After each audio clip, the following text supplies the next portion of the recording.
আমার বাবারা ভাইরা, সওয়াবের দরকার আছে না নাই? সওয়াব যাদের বেশি হবে কিয়ামতের দিন তারা পয়সাওয়ালা হবে। সওয়াব যাদের ঘাটতি হবে, কমতি হবে, কিয়ামতের মাঠে তারা কাঙ্গাল হবে, ফকির হবে, গরিব হবে। তাদের জন্য জাহান্নাম অনিবার্য হয়ে যাবে। দুনিয়ার পয়সাওয়ালা যারা, দুনিয়ার কোটিপতি যারা, অনেক কোটিপতি যাকে দেখা যাবে, তারা কিয়ামতের দিন কাঙ্গাল হয়ে গেছে, হাসরের মাঠে ফকির হয়ে গেছে। তার গাড়ির ড্রাইভার, তার গাড়ির রেজিস্ট্যান্ট, তার ঘরের কাজের ছেলে, কাজের মেয়েটা তার আগে জান্নাতে চলে যাচ্ছে। কিন্তু এমপি সাহেব, মন্ত্রী সাহেব, কোটিপতি, মসজিদের সাথে তার কোনো সম্পর্ক ছিল না, মাহফিলের সাথে সম্পর্ক ছিল না, আল্লাহ এবং রসুলের সাথে তার কোনো সম্পর্ক ছিল না। ওই বান্দারা জাহান্নামের ভিতরে ঢুকে যাবে। সওয়াবের দরকার আছে না নাই? এই জন্য আমার বাবারা ভাইয়েরা, জুমার দিন যেদিন আসবে অবহেলা করবেন না, অলসতা করবেন না। আজান দেওয়ার আগে প্রস্তুতি নেবেন। অনেকে আজান দেওয়ার পরে প্রস্তুতি নেই, গোসল করতে যায়, মাসওয়াক করতে যায়, আতর খুশবু লাগাতে যায় না। সিস্টেম হলো আজান দেওয়ার আগে প্রস্তুতি নিতে হবে। আজান দেওয়ার আগে আগে মসজিদে চলে যাবেন, প্রথম কাতারে বসবেন। অনেক অনেক আছে এমন সবার আগে আসে, আসি বসে কোথায় জানেন? বারান্দার কোনায়, বারান্দার কোনায় গলিতে গলিতে বসে থাকে। রসুলের পাক ইসলাম বলেন, জুমার মুসল্লি 4 ধরনের। কয় ধরনের? 4 ধরনের। আল্লাহর হাবিব দেখেন 1500 বছর আগে বলছেন কথাগুলো। সুবহানাল্লাহ, সুবহানাল্লাহ। কয় জুমার মুসল্লি হলো 4 প্রকার। কয় প্রকার? 1 প্রকার। কয় 1 প্রকার মুসল্লি, এরা সবার আগে আসে, আসি মুড়ে মুড়ে কথা বলে, অনর্থক সময় নষ্ট করে, তারা দাঁড়ায় থাকে, মসজিদে বসে না। আর দ্বিতীয় প্রকার মুসল্লি হলো খতিব সাহেব খুতবা দেয়, তারা পাশে বসে বসে কথা বলে। এরকম আছে না? বসে বসে একজন আরেকজনের সাথে কথা বলে।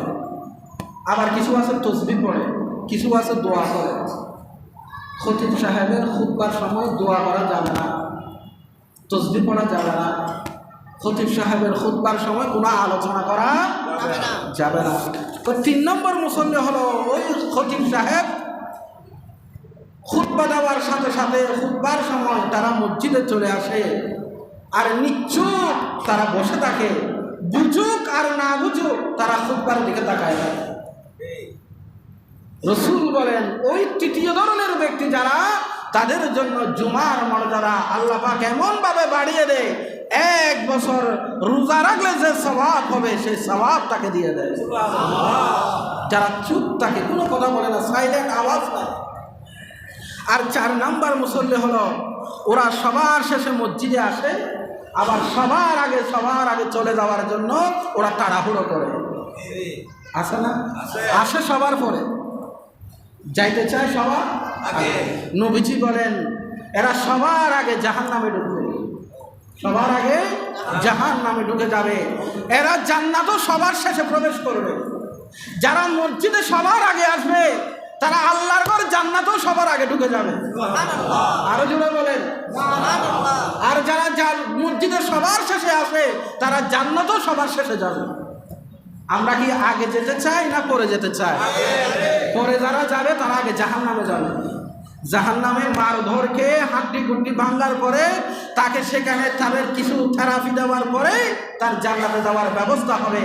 ও আমার বাইতুল আকসার মসজিদের মুসল্লি ভাইরা, হাজী সাহাবানরা, যুবক ভাইরা, স্কুল কলেজ ইউনিভার্সিটি মাদ্রাসার ছাত্র ভাইরা, তরুণ ভাইরা, আসুন জুমার দিন অন্তত আজানের আগে আগে আমরা মসজিদে চলে আসি।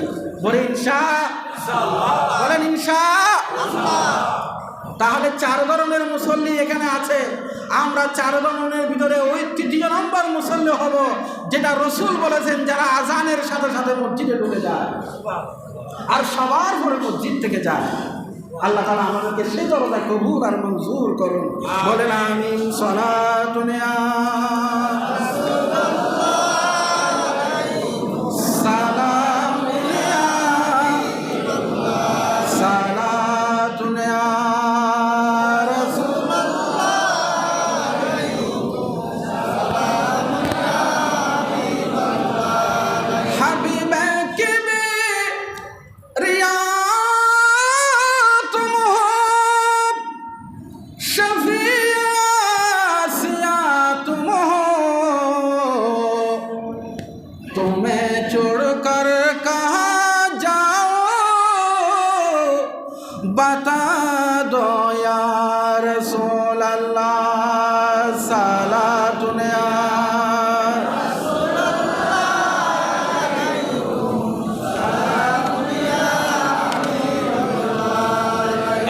বললাম যারা জুমার নামাজে আসে তাদের মর্যাদা কত বড়। এমন কিছু ফড়া কপাল মুসলমান আছে, নামে ইমানদার, মুসলমানের ঘরে জন্মগ্রহণ করেছে। এমন কিছু মুসলমান নামদারি আছে, তারা জুমার নামাজটাও পড়ে না, 5 ওয়াক্ত নামাজ তো পড়েই না, জুমার নামাজটাও পড়ে না। তাদের কি অবস্থা হবে? আল্লাহর হাবিব বলেন, মান তারাকা সালাসা জুমআ তাহাউনান বিহা তাবা আল্লাহু আলা কলবিহি ফালা জামা আল্লাহু লাহু শামলাহু ওয়ালা বারাকা লাহু ফি আমরিহি আলা ওয়ালা সালাত লাহু ওয়ালা যাকাত লাহু ওয়ালা হজ্জ লাহু ওয়ালা সাওম লাহু ওয়ালা বিররা লাহু হাত্তা ইয়াতুব ফামান তাবা তাবাল্লাহু আলাইহি। আল্লাহর হাবিব বলেন, যারা পর পর 3টা জুমার নামাজ ছেড়ে দেয়। কয়টা জুমা? প্রথম জুমাও পড়লো না, দ্বিতীয় জুমাও পড়লো না, তৃতীয় জুমার নামাজটাও পড়লো না। নবীজি বলেন, তার ইমানদারের নামের পাশে ব্র্যাকেটে মুনাফিক চিহ্ন দেওয়া হয়। কি দেওয়া হয়? তাকে মুনাফিক বলে আখ্যায়িত করা হয়। যে 3টা জুমার নামাজ পরপর ছেড়ে দিয়েছে, সে মুসলমান না মুনাফিক? আল্লাহর হাবিব বলেন, তাকে মুনাফিক বলে আখ্যায়িত করা হয়। তার কোনো নামাজ কবুল করা হবে না, তার হজ কবুল করা হবে না, তার উমরা কবুল করা হবে না, তার দান সদকা কবুল করা হবে না, কারণ আল্লাহর রেজিস্ট্রি খাতায় সে মুনাফিক। সে কি? মুনাফিক। এরা ঈদের জামাত পড়তে আসে। কিসের জামাত? ঈদ উল ফিতরের দিন দেখবেন এরাই সবচেয়ে দামি পঞ্জাবি, দামি গাড়ি, দামি বাড়ি, দামি আতর, দামি জায়নামাজ নিয়ে ওরা মসজিদে চলে আসে, একেবারে সামনের কাতারে বসে যায়। পিছনে যারা এতদিন নামাজ পড়েছে তাদের ঠেলা ঠেলি করে সামনে চলে আসে। উনার চেয়ে বড় নামাজি আর কেহ আসে না নাই? আসে না নাই? আল্লাহ পাক আমার ওই বন্ধের রাখত, আমার ওই বান্দাদেরকে, ওই মুসলমানদেরকে আল্লাহ পাক হেদায়েত দান করুন। জোরে বলেন আমিন। প্রিয় হাজরিন, এরপরে যারা জুমার নামাজ ছেড়ে দেয়, জুমা সবার উপর ফরজ। তাদের উপরে শুধু 5 জন বান্দা, তাদের উপর জুমা ফরজ নয়। কয়জন বান্দা? 5 জন। হুজুর এরা কারা যাদের উপর জুমা ফরজ নয়? নবীজি বলেন, এরা হচ্ছে আল জুমাতু হাক্কুন ওয়াজিবুন আলা কুল্লি মুসলিম।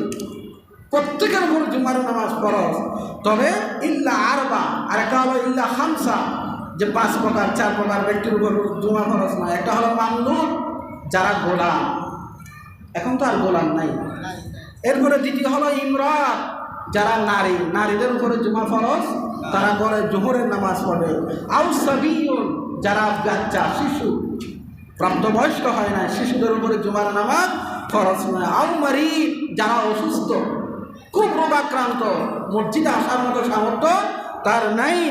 আউ মুসাফির, আর যারা সফর করেন, সফররত অবস্থায় জুমার নামাজ নয়, জোহরের নামাজ পড়বে। এই 5 ধরনের ব্যক্তি, ও হাদিসে আরও আছে 2-3 রকমের, মেইন যে 5টা, এদের উপরে জুমার নামাজ ফরজ নয়। এখানে যারা বাচ্চা নিয়ে আসেন, চেষ্টা করবেন একেবারে ছোট্ট শিশু যেন না আনেন। যারা মসজিদে ফসাদ করে দেয়, মসজিদের গুরুত্ব বোঝে না, মোটামুটি একটু বয়স হয়েছে, বোঝার বয়স হয়েছে, তাদেরকে নিয়ে আসবেন। একেবারে ছোট্ট বাচ্চা আনা দরকার না, কারণ তারা পরিবেশ নষ্ট করবে। একেবারে শিশু যে কিছুই বোঝে না, তাকে না আনার প্রয়োজন। হ্যাঁ, একটু বড় হয়েছে, মোটামুটি বোঝার বয়স হয়েছে, তাকে হাত ধরে নিয়ে আসবেন, কারণ তারাই আগামী দিনের মুসলমান। ঠিক কিনা? আপনারা বুড়ো হয়ে যাচ্ছেন, আপনাদের এই কাতারগুলো কারা ফিল আপ করবে? আপনি হাত ধরে ধরে বাচ্চাদেরকে নিয়ে আসবেন, পাশে আপনার পাশে বসায় রাখবেন, তাহলে তারা হবে আগামী দিনের মুসল্লি। এরপরে জুমার দিনের 16টা বিশেষ আমল, এটা ভালো করে মনে করবেন। এই এখন যেটা বলবো, এই আমলগুলো করলে পরে আপনি জুমার মর্যাদা হাসিল করবেন। এগুলো যদি না থাকে, আপনি এমনি আসবেন আর যাবেন, কিন্তু জুমার মর্যাদা আপনি অর্জন করতে পারবেন না। 16টা বিশেষ আমল নোট করবেন, মাথায় রাখার চেষ্টা করবেন। এগুলো আপনার লাইভ হচ্ছে, ভিডিও হচ্ছে, এখানে আমাদের ইউটিউব চ্যানেল আছে, এগুলোতে আপলোড হবে। আপনারা আমার সাথে অ্যাড হয়ে যাবেন সবাই। জিয়াউল হক বিপ্লবী আপনি ইউটিউবে ঢুকলে মাওলানা জিয়াউল হক বিপ্লবী লিখলেই ইউটিউবে সব লেকচারগুলো চলে আসবে। আপনাদের এই বাইতুল আকসার আগামী জুমা থেকে সমস্ত কথাগুলো রেকর্ড করে এখানে আমার প্রায় 500-র উপরে লেকচার অলরেডি আছে, আপনারা সেখানে ঢুকতে পারবেন।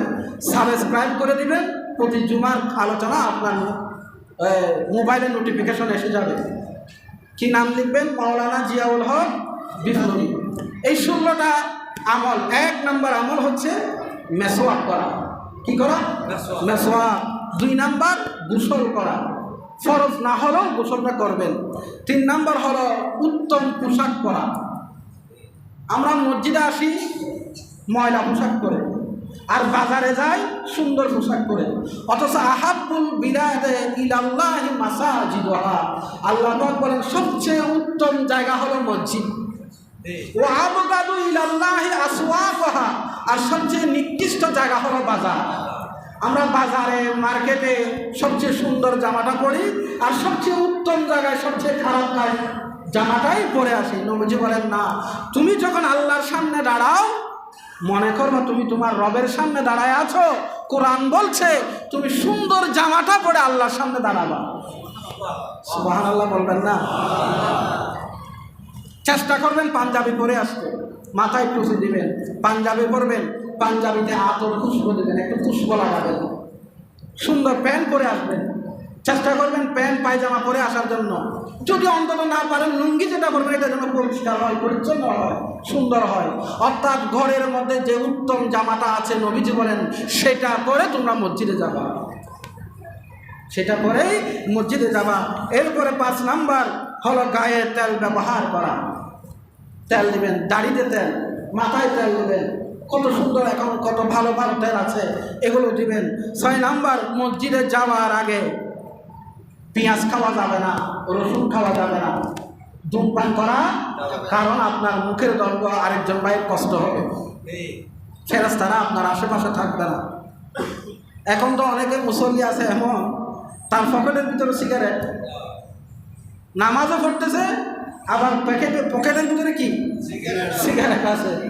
অনেক সময় দেখলাম আমার পাশে একজন মুসল্লি নামাজ পড়তেছে, সে নামাজ পড়ার পরে তার বুকের পকেট থেকে সিগারেটের প্যাকেট পড়ে গেছে। নাউযুবিল্লাহি মিন যালিক। ধূমপান কি জায়েজ আছে? আওয়াজে মনে হয় আছে। ধূমপান জায়েজ আছে? ধূমপান তো বিষ পান। ধূমপান কি? এটা তো প্যাকেটেই লেখা আছে। ধূমপান ক্যান্সারের কারণ, ধূমপান স্বাস্থ্যের জন্য ঝুঁকিকর। এটা তো আত্মহত্যার শামিল। আত্মহত্যা কি জায়েজ আছে? জোরে বলেন না জায়েজ আছে? এরপরে 7, সম্ভব হলে হেঁটে হেঁটে মসজিদে আসবেন, সম্ভব হলে হেঁটে হেঁটে, কারণ প্রতিটি কদমে কদমে আপনার জন্য সওয়াব লেখা হবে। 9 নাম্বার মসজিদে প্রবেশের সময় রসুলকে সালাম দেবেন। বিসমিল্লাহি ওয়াসসালাতু ওয়াসসালামু আলা রাসূলিল্লাহ। সালাম কাকে দিতে হবে? রসুলকে সালাম দিতে হবে। তারপরে হলো দোয়া, আল্লাহুম্মা আফতাহলি আবওয়াবা রাহমাতিকা। দোয়া পরে আগে নবীকে সালাম দিতে হবে। আপনি আবু দাউদ শরীফ করুন, কিতাবুল মাসাজিদ, মসজিদের চ্যাপ্টার করুন, দেখবেন সেখানে লেখা আছে। শুধু তাই না, যারা হজ করতে গিয়েছেন, যারা উমরা করতে গিয়েছেন, দেখবেন একেবারে কাবা শরীফের মেইন গেটের সামনে, মদিনা শরীফের মেইন গেটের সামনে লেখা আছে বিসমিল্লাহি ওয়াসসালাতু ওয়াসসালামু আলা রাসূলিল্লাহ আল্লাহুম্মা আফতাহলি আবওয়াবা রাহমাতিকা। আল্লাহ তোমার নবীকে সালাম দিলাম, নবীর উপরে দরুদ ও সালাম পেশ করলাম। আল্লাহ সব কিছু ছেড়ে দিয়ে তোমার ঘর মসজিদে প্রবেশ করছি। আল্লাহ আমাদের জন্য তোমার রহমতের দরওয়াজা খুলে দাও। নামাজটা শেষ করে আবার যখন মসজিদ থেকে বের হয়ে যাবেন, আবার নবীকে সালাম দিতে হবে। বলেন বিসমিল্লাহি, সবাই বলেন বিসমিল্লাহি ওয়াসসালাতু ওয়াসসালামু আলা রাসূলিল্লাহ আল্লাহুম্মা ইন্নী আসআলুকা মিন ফাদলিকা ওয়া সাহিল লানা আবওয়াবা রিজকিকা। আল্লাহ এখন মসজিদ থেকে বের হয়ে যাচ্ছি, আমার নবীর উপরে দরুদ ও সালাম। আল্লাহ আমাদের জন্য তোমার রিজিকের দরওয়াজা খুলে দাও। এই মর্যাদা রসুলকে কে দিয়েছেন?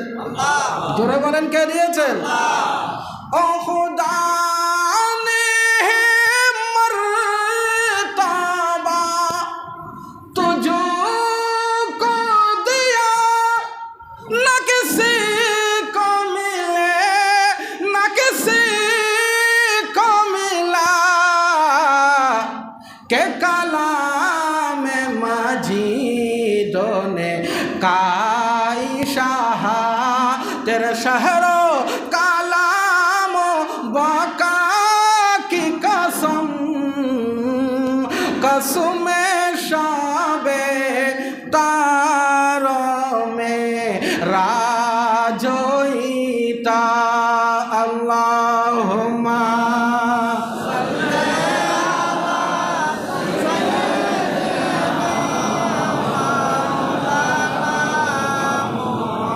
वाला ले सैयदना।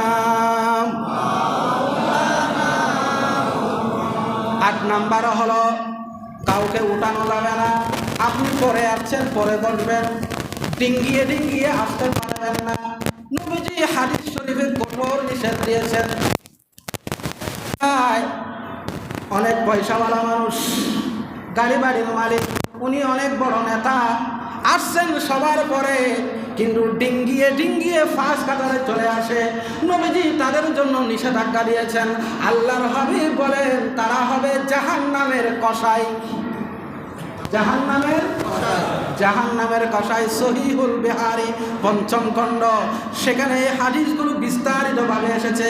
পরে আসছো পরে বলবা, যারা আগে আসছে তারা আগে বলবে। সুবহানাল্লাহ। 9 নাম্বার হলো কাউকে 10 নাম্বার হলো নামাজের জন্য কোনো জায়গা নির্ধারণ করবা না। প্রতিদিন আমি এটাতে বলবো, যে বসে তাকে উঠায় দেব, আমি বলবো না। বরং চেষ্টা করবেন আজকে এখানে পড়েছেন, আগামী জুমায় ওখানে পড়বেন। কারণ নবীজি বলেন মসজিদের মধ্যে যেই জায়গাগুলো তোমার কদম পড়বে, যেখানে তুমি বসবা, যেখানে তোমার কপাল লাগবে, প্রতিটি জায়গা কিয়ামতের দিন তোমার জন্য সুপারিশ করবে। আল্লাহু আকবার বলে, আল্লাহু আকবার। আমার বাবারা ভাইয়েরা, 11 নাম্বার, ইমাম যখন খুতবা দেবে, দুই হাঁটু উঠাইয়া বসবেন না। অনেকে এইভাবে করে বলবে হাঁটু উঠাইয়া না। চেষ্টা করবেন নামাজের সুরতে বসার জন্য। নামাজের সুরতে যদি বসতেও না পারেন, অনেকের হাঁটু ব্যথা আছে, সমস্যা আছে, রিল্যাক্সে বসবেন, তবে হাঁটু উঠাইয়া বসা, হেলান দিয়া বসা যাবে না। অনেকের মসজিদে হেলান দিয়া বসে, এটা বসা যাবে না। 12 নাম্বার, খুতবার সময় ইমামের কাছাকাছি বসবেন যতদূর সম্ভব। নবীজি বলেন খতিব সাহেবের যে যত বেশি কাছে বলবে, তার সওয়াবের পাল্লা তত ভারী হবে। কয়টা বললাম? 12। 13 নাম্বার, নবীজির উপর বেশি বেশি দরুদ শরীফ পড়বেন। জুমার দিন, জুমার রাত, নবীজি বলেন বেশি বেশি দরুদ পড়বা। আল্লাহ জুমার রাতে স্পেশাল কিছু ফেরেশতা পাঠায়। জুমার দিনে স্পেশাল ফেরেশতারা আসে। কে কোথায় নবীজির উপরে দরুদ পড়ে, তারা সবাই রেকর্ড করে, এগুলো আমার নবীর দরবারে পাঠিয়ে দেয়। আল্লাহু আকবার বলেন, আল্লাহু আকবার। আল্লাহর সাহাবায়ে কেরাম জিজ্ঞেস করলেন, ইয়া রাসূলুল্লাহ, এটা কি আপনার ইন্তেকালের পরও? এখন তো আপনি আমাদের হায়াতে আছেন, এখন দরুদ পাঠায় আপনার কাছে হয়, আপনি যখন ইন্তেকাল করবেন তখনও কি পাঠাতে হবে? জবাব দিলেন হ্যাঁ, কেননা ইন্নাল্লাহা হাররামা আলাল আরদি আন তাকুলা আজসাদাল আম্বিয়া ফানাবিয়ুল্লাহি হাইয়ুন ইউরজাকু। মনে রেখো, নবীরা যখন কবরে তারা মারা যায় না, প্রত্যেক নবী আপন আপন কবরে জিন্দা। বলেন সুবহানাল্লাহ, বলেন না? শুধু জিন্দা না, তাদের জন্য সেখানে রিজিক সরবরাহ করা হয়। অতএব তোমরা যখন দরুদ পড়বা, আমাকে সালাম দিবা, এগুলো আমার কাছে পৌঁছিয়ে দেওয়া হয়। হাম ইহা পুকারে আকা মদিনা সে সুনে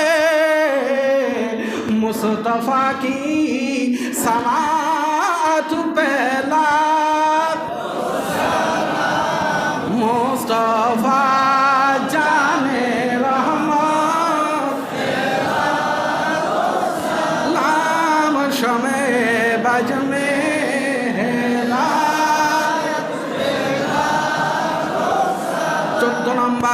14 নম্বর সূরা কাহাফ তেলাওয়াত করবেন। জুমার দিন সূরা কাহাফ যারা তেলাওয়াত করবে আল্লাহ তাআলা তাদের হৃদয়ে নূর দান করবে। 15 নম্বর মসজিদে আসার সাথে সাথে বসে যাবেন না। মসজিদে আসার সাথে সাথে বসে যাওয়াটা সুন্নতের খেলাফ।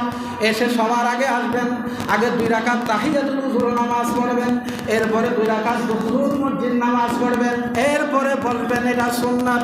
15 নম্বর 16 নম্বর বেশি বেশি আল্লাহর কাছে দোয়া করবেন, কারণ জুমার দিন এমন একটা দিন যেই দিনে এমন একটা মুহূর্ত আছে যেই মুহূর্তে দোয়া করলে দোয়া কবুল হয়ে যায়। আল্লাহ আমাদেরকে আমল করার তৌফিক দান করুন, জোরে বলেন আমিন। এবার একটা মাসালা বলি, কি একটা মাসালা বলে যায়, এটা বেশি গুরুত্বপূর্ণ।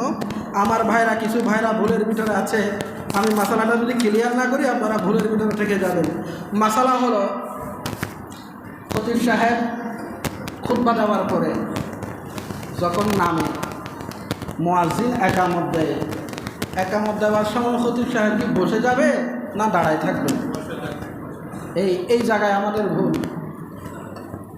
দুইটা এখানে মাসালা দুইটা, একটা হলো 5 ওয়াক্ত নামাজের মাসালা আর একটা জুমার দিনের মাসালা। জুমার দিন 5 ওয়াক্ত নামাজে খুতবা নাই, জুমার খুতবা দেওয়ার কারণে আর বসবে না, তিনি দাঁড়ায় থাকবে, মুয়াজ্জিন একামত দেবে। হুজুর কোথায় থেকে বলছেন? সহিহুল বুখারী 121 পৃষ্ঠা 5528 নম্বর হাদিস। আল্লাহ রাসূল ইরশাদ করছেন যে ক্বালা কানা বেলালুন ইউয়াজ্জিনু ইজ জালাসা রাসূলুল্লাহ সাল্লাল্লাহু আলাইহি ওয়াসাল্লাম আলাল মিম্বার ইয়াউমুল জুমআ ফাইজা নাজালা আকামা। রসুল মিম্বরে খুতবা দিতেন, খুতবা দেওয়ার পরে রসুল ইসলাম দাঁড়াতেন, মুয়াজ্জিন হযরত বেলাল একামত দিতেন, নামাজ শুরু করে দিতেন। আর হানাফি মাযহাবের সবচেয়ে বড় 3টা কিতাব, একটা কিতাব হচ্ছে বাদায়ুস সানায়া, আরেকটা কিতাব হলো ফতওয়ায়ে আলমগীরি, আরেকটা কিতাব হলো রদ্দুল মুহতার। এই 3টা কিতাব হলো হানাফি মাযহাবের কিতাব। আমরা হানাফি মাযহাবকে ফলো করি। হানাফি মাযহাবের এই বিখ্যাত কিতাবগুলোর মধ্যে একটা হলো ফাইজা ফারাগা মিনাল খুতবাতে নাজালা ওয়া সাল্লা। যখন খুতবা দিবে, খুতবা দেওয়ার পরে খতিব সাহেব দাঁড়াবেন, মুয়াজ্জিন একামত দিবে। ফাইজা কাআদা, খতিব যদি বসে যায় তাহলে বাদা নুজুলিহি কানা মুখালিফান লিসুন্নাহ, তাহলে তিনি রসুলের সুন্নতের খেলাফ করেছেন, রসুলের সুন্নতের খেলাফ করেছেন, দাঁড়ায় থাকা এটা সুন্নত। ফতোয়ায়ে আলমগীরি তো একই কথা এসেছে, ফতোয়ায়ে শামী তো একই কথা এসেছে। তবে 5 ওয়াক্ত নামাজের সময় বেশ কম। আমাদের অনেক সময় দেখা যায় মুয়াজ্জিন একামত দেওয়ার আগে আগে ইমাম সাহেব বলে দাঁড়াইয়া কাতার সোজা করেন। এই কথাটা বেদাত, এই কথাটা বেদাত, এটা সুন্নতের খেলাফ। সুন্নত হলো মুয়াজ্জিন সাহেব একামত দিবে, সবাই হাইয়া আলাস সালাহ অথবা কাদ কামাতিস সালাহ এই অবস্থায় দাঁড়াতে থাকবে, কাতার সোজা করতে থাকবে। এরপরে যদি কাতার সোজা না হয় খতিব সাহেব, ইমাম সাহেব ফিরে যাবে, ফিরে বলবেন আপনারা আপনাদের কাতার সোজা করেন, এবার বলবেন কাতার সোজা করেন। কিন্তু একামতের আগে যদি বলে সবাই দাঁড়ায় যায়, তাহলে তার একামতের দরকার নেই। একামতের দরকার আছে? একামত তো দিচ্ছে দাঁড়াবার জন্য। এখন আপনি কেন আগে ভাগে বলছেন দাঁড়াইয়া কাতার সোজা করেন, দাঁড়াইয়া কাতার সোজা করেন? এটা বেদাত। সুন্নত হলো হাইয়া আলাস সালাহ কাদ কামাতিস সালাহ, সময় সে দাঁড়াবে। প্রিয় হাজরিন, একটু সময় নিয়েছি, আপনাদের কষ্ট হয়েছে? জুমার দিনের বিষয়টা আমি একটু তুলে ধরতে চাইলাম, সবাই আগে ভাগে চলে আসবেন। আল্লাহর 2 বান্দা মসজিদের জন্য আজকে অনেক বড় দান করেছেন। একজন বান্দা হচ্ছেন Mohammad Dulal Hossain, N block plot নং 208। উনি মসজিদের জন্য 50,000 টাকা দান করেছেন। মারহাবার আওয়াজটা হয় না, একটু জোরে বলেন না। মাশাআল্লাহ, আল্লাহ পাক এই ভাইয়ের দানকে কবুল করুন। উনি এটা এসির জন্য দিয়েছেন, এসির জন্য। সুবহানাল্লাহ, আপনাদের জন্য ব্যবস্থা করে দিচ্ছেন। আরেক ভাই মোহাম্মদ কামরুল হাসান তুষার, পিতা মৃত আব্দুল মুতালেব, মাতা সকিনা বেগম, এন ব্লক 184 185। উনি মসজিদের জন্য একটা এসি দান করেছেন। মারহাবা, মাশাআল্লাহ। আল্লাহ এই 2 ভাইয়ের দানকে কবুল করুন, তাদের এই দানকে সদকায়ে জারিয়া হিসেবে কবুল করুন। মসজিদ কমিটি আপনাদের, আমাদের উপদেষ্টা সাহেব জাহাঙ্গীর সাহেব উনি ঘোষণা দিয়েছিলেন যে আমরা মসজিদে এসি লাগাবো।